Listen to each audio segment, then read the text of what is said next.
Isang araw bago ito nangyari, matapos makasama ni Legion si Cherayan, nakipagkita si Mung sa kanya at nagtanong kung nag-enjoy ba siya sa oras na kasama si Miss Cherayan. Napansin daw ni Mung na matagal silang nagtagal sa tabi ng lawa. Tila pabirong tinanong ni Legion kung naninilip ba siya. Natawa si Mung at sinabing malinaw na malinaw silang nakikita, kaya hindi niya kailangang sumilip. Matapos ang Ber-1, iniulat ni Mung na nakipag-ugnayan na ang Flying Swallowtail Association kay Bong Such-chong at may nakatakdang pulong mamayang gabi.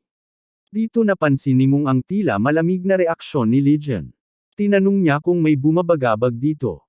Gumanti ng biro si Legion at inulit ang sinabi noon ni Mung sa mga martial artists na nagbabantay sa pavilion, ang lugar ng pagpupulong ng mga lider mangangalakal, matapos silang pagmalakihan ng mga bantay. Natawa si Legion at sinabing hindi niya makalimutan ang linyang iyon. Namula si Mung sa hiya sa ganitong uri ng panunukso. Bigla namang naging seryoso ang mukha ni Legion. Tinapik niya ang balikat ni Mung at tinanong kung ayos lang ba itong mag-isa sa misyon. May kutob siyang hindi tama ang ilang detalye sa impormasyong nakuha nila, kaya't hindi siya mapakali para sa kaligtasan ni Mung. Napabuntong hininga si Mung at sinabing totoo ngang mas malakas si Legion, ngunit hindi raw siya basta-basta mapapabagsak ng kahit sino, isang bagay na alam na raw dapat ni Legion. Mahinang natawa si Legion at inaming mas lalo pa siyang nababahala sa sinabi ni Mung. Naiintindihan niyang kailangang maging maingat sa lahat ng pagkakataon, pero buo rin ang paniniwala ni Mung na sapat ang kanyang kakayahan. Sa huli, napagpasyahan ni Legion na pagkatiwalaan si Mung. Sa isang malawak na ngiti, pinayuhan niya ito na maging maingat. Gumanti ng ngiti si Mung at sinigurong wala siyang dapat ipag-alala. Kinagabihan, habang buong liwanag ang buwan sa kalangitan, bumalat ang makapal na ulap at hamog sa kagubatan. Isang misteryosong nilalang na nakasuot ng hood ang humarap kay Bong Such-chong. Ang taong ito ay isang lihim na ahente mula sa Flying Swallowtail Association, habang si Bong Such-chong naman ay especially iyan nilang nakapwesto sa loob ng Northern Heaven Supreme Family. Agad siyang tinanong ng hooded figure kung bakit hindi sumabog ang Thunderbolt na inilagay sa huling laban ng Heavenly Dragon Grand Tournament. Ipinahayag ng nilalang ang pagkadismaya kay Such-chong, na bagamat naging elder na ng Northern Heaven Supreme Family, ay paulit-ulit na pumalpak sa kanyang mga tungkulin. Naulit na rin umano ang parehong kapalpakan sa Dragon and Phoenix Tournament. Maingat na sumagot si Such-chong at sinabing may dahilan siya. Natuklasan na ng Orthodox Alliance ang kanyang pagkakakilanlan bilang especially iya at nalaman din nila ang tungkol sa Flying Swallowtail Association. Bilang ganti, pinainom siya ng lason, at kung wala siyang lunas, tiyak na kamatayan ang kanyang haharapin. Nag-alinlangan ang hooded figure at agad na hinawakan ang pulso ni Such-chong upang siyasatin ang kanyang ugat. Matapos ang masusing pagsusuri, napatunayang lason nga ang laman ng kanyang katawan. Muli siyang tinanong kung ano ang tunay na layunin ng Orthodox Alliance. Ipinaliwanag ni Such-chong na nais ng mga ito ang impormasyon ukol sa mga kilos ng Flying Swallowtail Association at sa mga panloob na gawain ng Northern Heaven Supreme Family.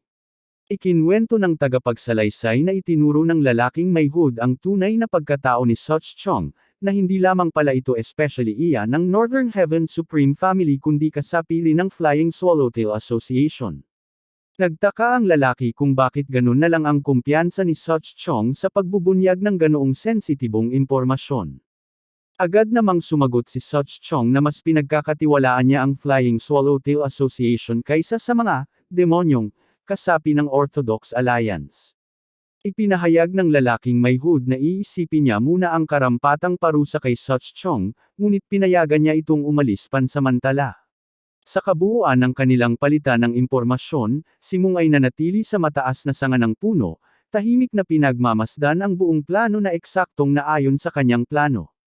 Pagkatapos ng pulong, inamin ni Mung sa sarili na tumpak na sinunod ni Such-chong ang kanyang mga utos. Napagtanto rin ni Mung na kung hindi sila nakialam, malamang ay napatay na si Such-chong ng Flying Swallowtail Association. Dahil may silbi pa si Such-chong para sa layunin ng kanilang batang Panginoon, mahalaga na manatili itong buhay at ligtas. Nang tuluyan ng matapos ang tagpo, nagpasya si Mung na magmadaling bumalik upang iulat ang lahat ng nangyari kay Legion.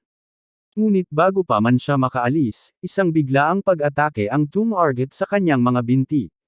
Napag-alaman ng lalaking may hood ang presensya ni Mung at siya ang unang umatake. Bilis kidlat ang naging tugon ni Mung, tumalon ito mula sa sanga, habang ang espada ng kalaban ay humiwas sa hangin at pumutol ng bahagi ng puno. Maingat siyang lumapag sa lupa, kasunod ng lalaking may hood na agad sumugod habang tandan ang kanyang sandata, handang makipagsagupa. Hindi nag-aksaya ng oras ang lalaki, agad nitong nilusob si Mung, itinaas ang espada at humanda sa isang nakamamatay na tama. Sa isang kisap mata, yumuko si Mung para makaiwas sa matalim na talim, at sa kanyang isipan ay naisip niyang tila yata'y minamaliit niya ang bilis ng kanyang kalaban. Sa isang maayos at mabisang kilos, 3 sunod-sunod na atake ang pinakawalan ni Mung, bawat isa ay tumama sa mahahalagang aki points ng katawan ng kalaban. Sa loob ng isang iglap, nagawa ni Mung na mak-alamang.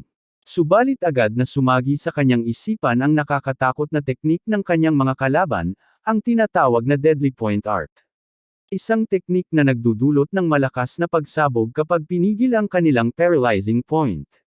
Sa sandaling naalala ito ni Mung, mabilis siyang umatras ng ilang hakbang palayo sa lalaking may hood, na agad namang napaluhod habang hawak ang kanyang paralisadong parte ng katawan sa matinding kirot. Marahang nagmura ang nilalang habang patuloy na bumabagsak sa lupa. Dito napansin ni Mung ang nakakagulat na katotohanan, ang kalaban ay hindi pala lalaki, kundi isang dalagang operatiba ng Flying Swallowtail Association, may ranggong ika-14 na paru-paro. Sa kabutihang palad para sa dalaga, hindi naapektuhan ng paralysis ang kanang bahagi ng kanyang katawan. Mabilis siyang kumuha ng isang maliit na tubo mula sa kanyang kasuotan at itinaas ito, agad na pinakawalan. Mula rito ay kumalat ang makapal na usok, isang malinaw na senadoryos ng saklolo para sa Flying Swallowtail Association. Napasigaw si Mung sa gulat, tinatanong kung iyon ba ay senyales ng pagtawag ng backup, at nagtaka kung bakit hindi gumana ang dapat ay self-destruction technique ng babae. Ngunit naputol ang kanyang mga salita sa pagdating ng isang bagong mandirigma. Mabilis na dumating ang bagong kalaban, at nakaiwas si Mung sa atake sa huling saglit. Isang lalaki, may matatalas na kuko sa parehong kamay, ang umatake sa sobrang bilis kaya't bahagya lamang naiwasan ni Mung ang mga tama, ang iba ay humiwas sa kanyang likod. May lason ang mga kuko, ngunit agad na natauhan si Mung at nakilala ang bagong dumating. Ito ay si Bok Paung, isang master mula sa Black Claws faction, at may ranggong ika-7 paru-paro ng Flying Swallowtail Association. Nilapitan ni Bok Paung ang dalaga at tinanong ito ng malakas, sinabing dumating agad siya dahil malapit lang siya, ngunit gusto niyang malaman kung ano ang nangyayari. Ipinunto niya na hindi ba't ipinadala ang babae upang makipagkita kay Bongo Chong.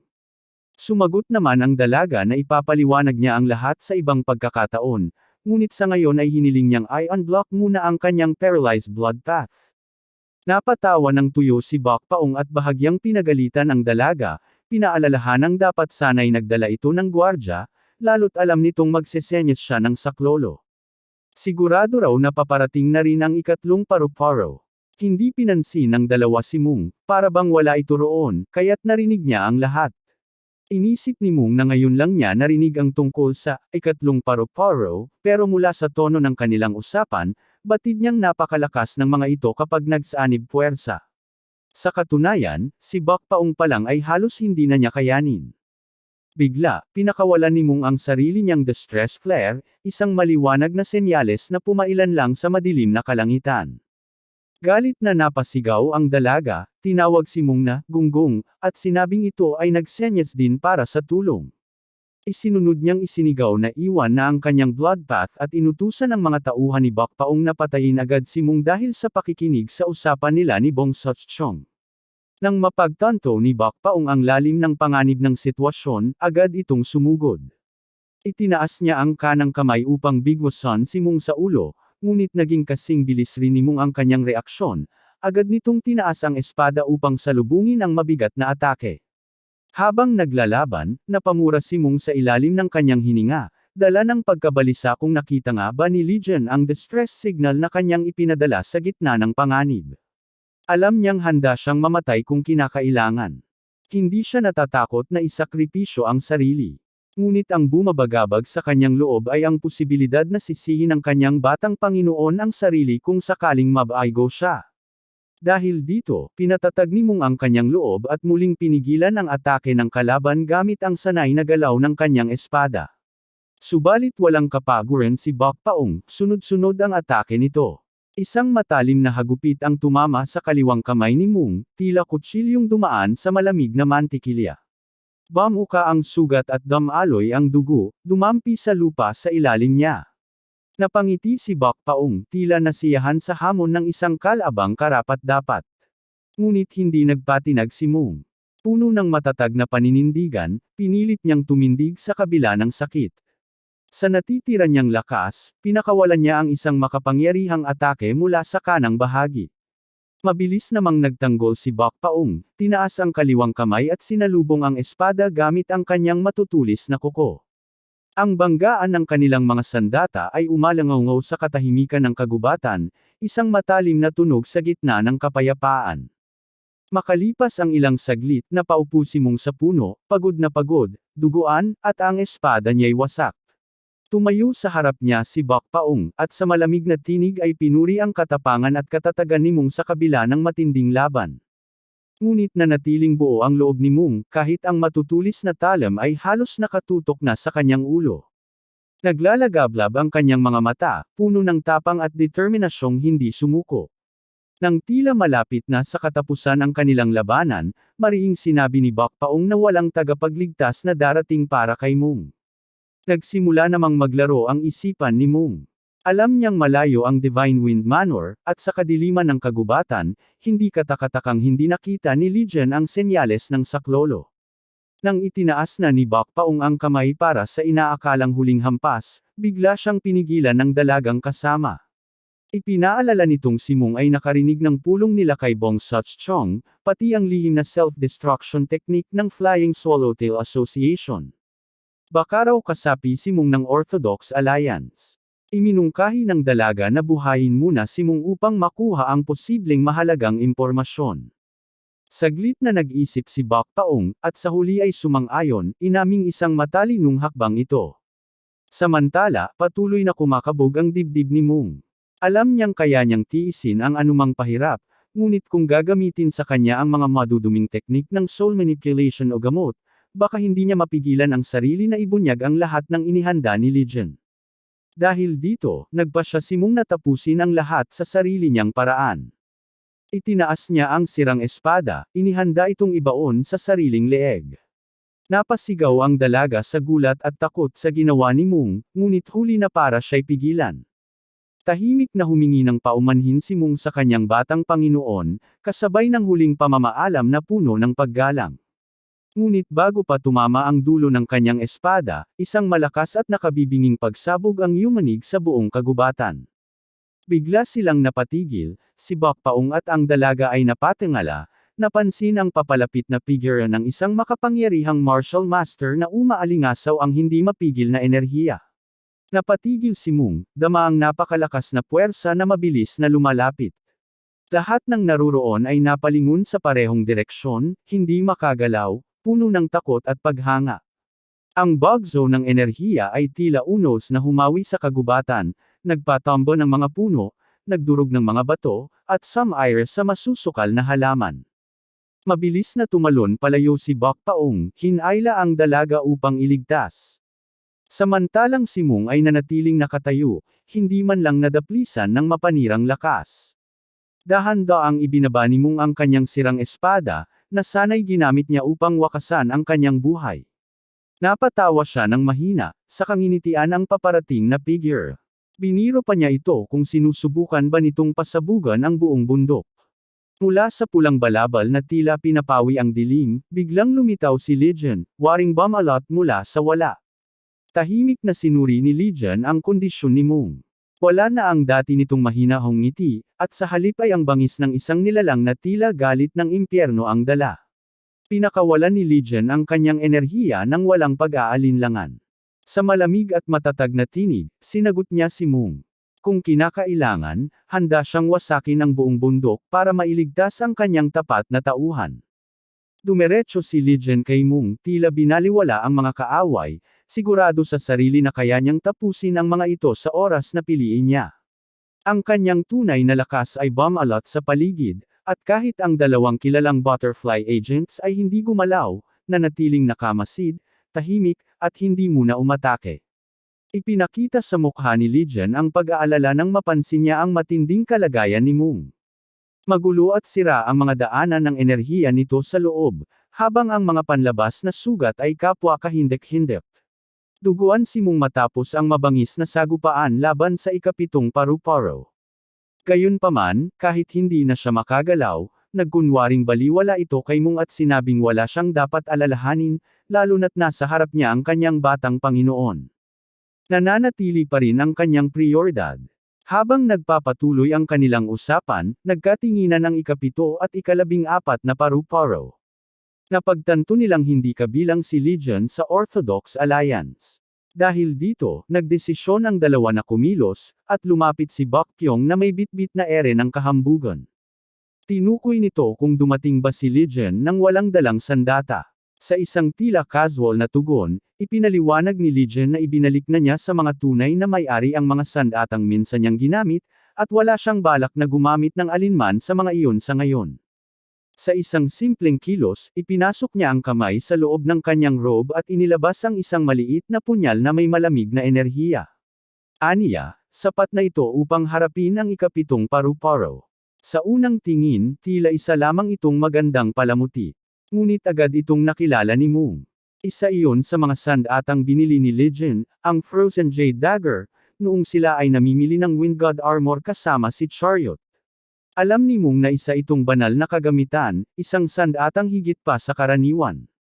Gayunman, alam din niya ang panganib ng pagiging kampante laban kay Baekhyun, ang kinikilalang Black Claws, na hindi madaling kalaban. Walang pakialam si Legion habang pinapaikot ang punyal sa kanyang mga daliri na tila laruan lamang. Ngunit nang pumwesto siya para sa labanan, biglang bumigat ang hangin sa paligid, tanda ng kanyang nakamamatay na intensyon. Nakatutok ang matalim niyang mga mata sa kalaban. Napangiti si Baekhyun, tila naaaliw sa hamon sa kanyang harapan. Sa isang iglap, sumugod ito, handang lapain ang kalaban gamit ang kanyang matatalim na kuko. Ngunit handa rin si Legion. Hinugot niya ang kanyang punyal, handang salagin at kontrahin ang paparating na pag-atake. Nagtagpo ang kanilang mga sandata, ang maliit ngunit makinang na punyal laban sa mabangis na mga kuko ni Baekhyun. Saglit na napaisip si Baekhyun habang sinusukat ang batang mandirigma sa kanyang harapan. Sa kabila ng lakas nito, hindi makalusot ang kanyang mga kuko sa harang ng punyal ni Legion. Pinuspos ni Legion ng kanyang panloob na enerhiya ang punyal, kaya't ito'y nagsilbing makapangyarihang pananggalang laban sa Black Claws. Bahagyang nanginag si Baekhyun, ramdam ang matibay na puwersang humaharang sa kanya. Napahanga siya, at sa halip na umatras, agad siyang nag-adjust, isinugod ang kaliwang kamay sa malawak na liko, naglalayong tamaan si Legion gamit ang mabagsik na atake. Ngunit higit na mabilis si Legion. Hindi pa man lamapat ang atake ay bigla na lamang siyang nawala sa paningin ni Baekhyun. Tumalon si Legion sa ere ng may napakalinis at mahinahong kilos, naghahanda sa kanyang ganti. Sa gitna ng paglipad, umikot siya at bumagsak pababa, target ang batok ng kalaban. Gayunman, mabilis din si Baekhyun. Kaunting pag-iwas lamang ang kailangan upang makaligtas siya sa atake. Yumuko ito, bahagyang lumihis mula sa tila tiyak na tama. Isa itong sinadyang pang-uudyok mula kay Legion. Kumislap ang nakamamatay na tingin sa mga mata ni Baekhyun. At sa galit na pag-ungol, inundayan niya ng mga kuko si Legion bilang ganti sa pagiging mapangahas nito. Sa isang iglap, pinakawalan ni Baekhyun ang sunod-sunod na mga atake. Bawat hampas ay naka-target sa walang kalaban-lab ang katawan ni Legion. Sumisigaw siya habang inaakusahan si Legion ng kay-abangan. Ngunit nanatiling kalmado si Legion. Sa tila walang kahirap-hirap na paraan, hinarang niya ang bawat atake gamit ang maliit niyang punyal. Ang ekspresyon sa kanyang mukha ay tila nasa isang simpleng ensayo lamang. Habang patuloy ang palitan ng mga atake, tahimik na pinagmasdan ni Legion ang estilo ng pakikipaglaban ng kalaban. Hindi siya ganap na lumalaban, bagkus ay pinag-aaralan niya ang kakayahan ni Baekhyun. Napagtanto niya kung bakit kinailangan ni Mung na magpadala ng signal ng panganib. Muling umatake si Baekhyun ng buong puwersa, ngunit madali itong hinarang ni Legion. Kinontra niya ito gamit lamang ang kanyang palad, halos walang effort. Habang iniisip niya ang sitwasyon, tinukso ni Baekhyun si Legion. Tinawag niyang mahina at kaawa-awa ang personal na bantay nito. Aniya, may katwiran naman dahil bihira raw mag-ensayo si Mung ng martial arts, laging abala sa mga misyon para kay Legion. Isa iyong insultong sinadyang saktan siya. Ngunit hindi alam ni Baekhyun na isa itong napakalaking pagkakamali. Agad na tumalim ang tingin ni Legion. Ang dating pagkausisa niya sa kakayahang pandigma ni Baekhyun ay biglang naglaho. Tumama sa kanyang damdamin ang pangungutya nito, at ang kanyang pokus ay lumipat mula sa simpleng labanan tungo sa mas malalim na layunin. Patuloy ang panunuya ni Baekhyun, sinabing nakakatawa raw na makita ang bantay na desperadong sumugod sa kanya kahit alam nitong wala siyang laban. Ngunit bago pa man matapos ang kanyang sinabi, lumipad na ang punyal ni Legion sa ere, mas mabilis pa sa kidlat. Wala nang panahon si Baekhyun para makaiwas.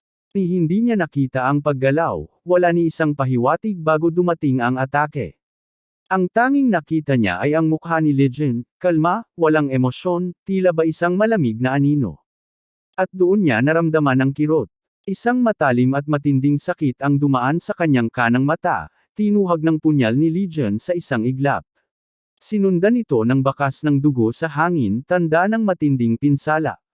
Nabigla ang ika-14 na paru-paro, nanggabuka ang kanyang bibig at nanlaki ang mga mata. Bilang isang mababang ranggo sa mundong pandigma, hindi man lang niya nakita ang galaw ni Legion, lalo na ang nakamamatay na bilis ng atake nito. Samantala, si Mung na tahimik lamang sa gilid ay hindi man lang kumurap. Manatiling seryoso ang ekspresyon nito, na para bang likas lamang para sa kanyang batang Panginoon ang ganoong uri ng bilis at katumpakan sa pakikipaglaban.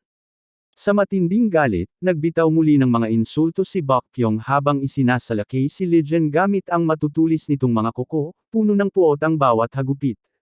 Ngunit gumanti si Legion, at bagaman pareho ang kilos, malaki ang kaibahan. Ang mga atake ni Baekhyun ay marahas at walang direksyon, samantalang kay Legion ay eksakto at may taglay na dugo sa bawat tama, dugo ng kanyang kalaban. Muli, hindi muling nakalapat ang mga kuko ni Baekhyun. Mabilis, kalmado, at tiyak si Legion sa bawat galaw. Sa inis, muli siyang inalipusta ni Baekhyun, ngunit tila nawalan na ng saysay ang kanyang mga salita sa harap ng hindi matinag na katahimikan ni Legion. Hindi natinag ni isang insulto, marahang tumalikod si Legion, tila walang pakialam, ngunit sa ilalim ng kanyang katahimikan ay naroon ang isang walang awang puwersa ng kanyang martial arts. Sa susunod na iglap, inislice niya ang kaliwang mata ni Baekhyun ng may matinding katumpakan. Dumaloy ang dugo sa landas ng kanyang punyal. Bago pa man makaramdam ng sakit si Baekhyun, muling gumalaw si Legion ng may nakakakilabot na bilis. Sa isang kisap mata, muli siyang umatake, tinarakan ang likod at hita ni Baekhyun. Ang bawat tama ay tulad ng aninong dumaan, mabilis at walang pagkukulang. Isang pulang bakas ng dugo ang sumunod sa bawat kilos gaya ng sinapit noon ni Mung. Maaaring mas malakas si Baekhyun kaysa kay Mung, ngunit wala itong tibay at pokus na taglay ng kanyang bantay. Sa bawat sugat, napasigaw sa sakit si Baekhyun. Kasabay ng pagguho ng kanyang katawan ay ang unti-unting pagbagsak ng kanyang dangal. Samantalang si Legion ay nasa arena, minamasdan ang desperadong sigaw ng kanyang kalaban. Nais ni Baekhyun na tadyakan ang mga mata ni Legion upang maghiganti, upang malasahan nito ang parehong kapalaran. Ngunit nanatiling malamig ang boses ni Legion, walang damdamin, ngunit puno ng galit. Sa kanyang mga salita, isiniwalat niyang ang mismong ideya ng halos pagkamatay ng kanyang tapat na kasama sa kamay ng isang tulad ni Baekhyun ay labis na nagpabundat ng kanyang galit. Sa kabila ng lahat, nanatiling ignorante si Baekhyun sa kung anong susunod na gagawin ni Legion. Nakapako ang mga mata ni Legion sa kanyang target. Sa isang kilos na walang pag-aalinlangan, ibinagsak niya ang punyal ng diretso sa utak ni Baekhyun. Bumulwak ang dugo, sumabog sa ere kasabay ng pagkawasak ng kanyang utak na tinuhag ng sandatang puno ng panloob na enerhiya ni Legion. Sa susunod na sandali, ang matalim at malamig na talam ng maliit na punyal ay mabilis na lamagos sa ulo ni Baekhyun. Napakabilis at napakalinis ng tama kaya't hindi na ito nakapag-react. Sa kabila ng nag-aalimpu yung galit sa kanyang kalooban, nanatiling walang emosyon ang mukha ni Legend, tila ba ang pagkitil ng buhay ng kanyang kalaban ay isa lamang pangkaraniwang bagay. Sa kanyang likuran, natigilan sa takot ang ika-14 na paru-paro, hindi makagalaw sa nasaksihang karumal-dumal. Nakita niya kung paano pinatay ang ika-7 paru-paro, isang mataas na opisyal ng kanilang samahan, na halos walang nagawang paglaban sa isang batang mandirigma. Nakahandusay sa malamig na lupa ang walang buhay na katawan ng ika-7 pinuno ng Flying Swallowtail Association. Muling ibinaling ni Legion ang kanyang tingin sa babae. Napuno ng hilakbot ang mukha nito nang maramdaman niya ang nakamamatay na presensya ng taong nasa kanyang harapan. Sa lumalalim na takot, naisip niya kung siya na ba ang susunod. Nanginginig ang kanyang katawan habang nauutol na tinatawag ang kanyang ina, ang pinuno ng Flying Swallowtail Association, upang humingi ng saklolo. Biglang nagbago ang eksena. Sa headquarters ng Flying Swallowtail Association, isang babae ang tahimik na nakaupo, pinaglalaroan sa daliri ang isang paru-paro. Ang kanyang kagandahan ay malamig at marangal, may matangos na ilong at matalim na mga mata. Tanda niya ang isang karismang hindi may kakaila. Tumingon siya nang lumapit ang ika-4 na paru-paro, isang elder at bihasa sa martial arts. May paggalang na iniulat ng elder na nakatanggap sila ng distress signal mula sa ika-14 na paru-paro, at ang kanyang tinig ay puno ng pag-aalala. Gayunpaman, hindi natinag ang pinuno. Sa halip, mahinahong sinabi niyang hindi na kailangang mag-alala ang nakatatanda tungkol sa ika-14 na paru-paro, dahil palaging nasa tabi nito ang ika-7 paru-paro upang siya'y protektahan. Tahimik namang nagmuni-muni ang matanda. Sa loob-loob niya, iyon ang mga salitang sanay na sabi niya sa pinuno. Hindi niya maisip kung paanong nanatiling kalmado ang isang ina matapos makatanggap ng tawag na saklolo mula sa kaysa-isa niyang anak. Ngunit, sa kabilang banda, napapansin din ng matanda na paminsan-minsan ay nagpapakita ang pinuno ng pagkahumaling na mas matindi pa kaysa sa sariling buhay. Dahil dito, hindi matukoy ng mga tao sa paligid niya kung ano ba talaga ang tumatakbo sa kanyang isipan. Napabuntong hininga na lamang ang matanda, at tinanggap na lang na baka may malalim na dahilan ang pinuno sa kanyang pananatiling kalmado sa ganoong sitwasyon. Sa wakas, nagsalita rin ang pinuno. Sa tono ng kanyang boses ay sumingit ang bahagyang pag-aalala. Inilahad niya ang matagal na niyang iniisip, na tila hindi na naaayon sa plano ang mga pangyayari. Tumingin siya sa matanda at tinanong kung maaaring konektado sa problemang iyon ang natanggap na distress call. Kapwa sila may parehong hinala. Sumang-ayon ang matanda. Aniya, kung ganoon nga ang kaso, malamang ay nasa matinding panganib ang ika-14 na paru-paro. Tahimik na pinakinggan ng pinuno ang sinabi ng matanda. Malayo ang kanyang tingin habang iniisip ang lahat ng impormasyon. Ngunit sa huli, isang kumpas lang ng kamay ang kanyang isinagot, na para bang sinasabing magiging maayos din ang lahat. Ibinunyag pa ng pinuno na ang tawag ng ika-14 na paru-paro ay kasabay ng pagdating ng ika-3 paru-paro.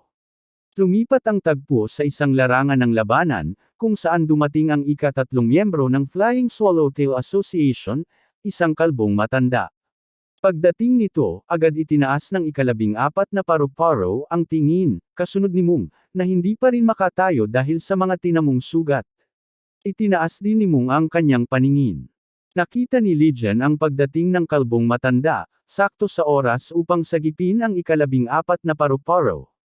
Hindi tiyak kung ang ika-3 paru-paro ay isang tunay na martial master na marunong ng void steps, o kung taglay niya ang isang uri ng sining ng pakikipaglaban na nagpapahintulot sa kanyang magmukhang naglalakad sa hangin. Ang malinaw lamang ay bumaba siya mula sa langit, at sa kanyang likuran ay nagniningning ang bilog na buwan na tila nagpapahiwatig ng kanyang kakayahang lampas sa pangkaraniwan. Tumawa ito ng mapanghamak at tinawag si Legion na isang arroganting bata. Subalit matatag ang tindig ni Legion at hindi natinag. Sa isang sulyap lamang, nakilala niya agad na ang kalbong matanda ay isang martial master. Bagamat isang pambihirang mandirigma sa kanyang henerasyon, batid ni Legion na isa itong laban na hindi niya maaaring balewalain.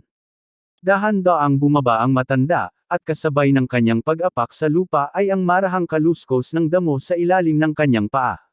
Inusisa ng matanda kung saan nanggagaling ang lakas ng loob ni Legion para ipakita ang kanyang sarili sa harap ng mga tauhan ng Flying Swallowtail Association. Kalma pa rin si Legion at walang bakas ng takot.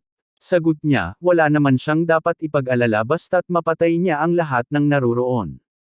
Kapag wala ng saksi, mananatili siyang hindi kilala at wala na siyang kailangang ikatakot. Pagkatapos mas ambot ni Legion ang kanyang mga salita, bigla na lang nawala sa paningin ang matanda, para bang nawala sa hangin. Ngunit handa si Legion. Inatras niya ang kanyang palad, pinag-ipon ang kanyang panloob na enerhiya, at itinulak ito pasulong. Nagbanggaan ang kanilang mga palad na may matinding puwersa, na tila ba nagpakita sa ere ang matanda mula sa wala. Sa lakas ng salpukan, isang dambuhalang ihip ng hangin ang kumawala mula sa kanilang mga palad. Isang unang salpukan upang sukatin ang lakas ng isa't isa. Pamwersa ang matanda, tumataas ang kanyang panloob na enerhiya sa pagnanais na pabagsakin ang kabataang itinuturing niyang arrogant. Tinapatan naman ni Legion ang lakas ng matanda gamit ang sarili niyang enerhiya. Isang panibagong pagsabog ng enerhiya ang yumunig sa buong madilim na kagubatan, mas malakas kaysa sa naunang banggaan. Habang pinapanood ang laban, napagmasdan ni Mung na mas malakas ang panloob na enerhiya ng matanda kumpara sa kay Chien Mak, ang Demon Sword, isa sa 10 pinakamahuhusay na mandirigma. Ngunit ang sumunod na nakita niya ay nagpanganga sa kanya. Sa kabila ng lakas ni Legion, unti-unti itong napapaurong ng matanda. Agad namang nagpatatag si Legion. Itinapak niya ang kanyang kanang paa sa lupa, matatag at hindi nagpapadaig. Ang matanda, na pangatlo sa ranggo sa Flying Swallowtail Association, ay nagtaka. Hindi niya inakalang isang kabataang tulad ni Legion ay may ganoong kalawak na panloob na lakas. Samantala, hindi makapaniwala si Mung sa kanyang nasasaksihan, mismong ang batang pinaglilingkuran niya ay napipilitang umatras. Bagamat bata pa si Legion, siya ang tagapagmana ng pinakamalalakas na tagong puwersa sa mundo ng martial arts. Hindi kailanman inakala ni Mung na pati si Legion ay mapapaharap sa ganitong matinding laban. Isang liwanag ng pagkaunawa ang dumaan sa mukha ni Legion. Bagamat hindi siya kailanman sumusuko sa laban, alam niyang nasa alanganin na siya ngayon. Iniwan niya ang espada ng kanyang ina at ang tibak ng kanyang ama sa kani-kanilang tagapag-ingat. Sa labanang ito, panloob na lakas lang ang kanyang maaasahan, at doon, dahado siya sa kalbong matanda.